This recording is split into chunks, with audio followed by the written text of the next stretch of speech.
nandito ako ulit. Ayan na, kaliligo ko lang. Tatapos ko lang maligo. Ayan na po yung result ng ating shampoo. Ang ganda ng pagka-brown niya. Sobrang ganda. Oh, sobrang ganda. Ito yung hindi natin kinulayan kanina.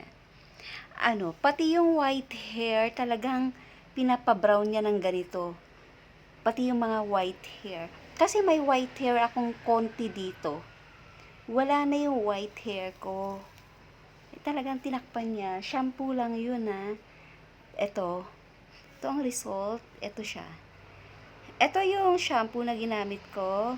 Ito yung hair ko na blonde sa baba. Tinry natin. Okay naman yung result.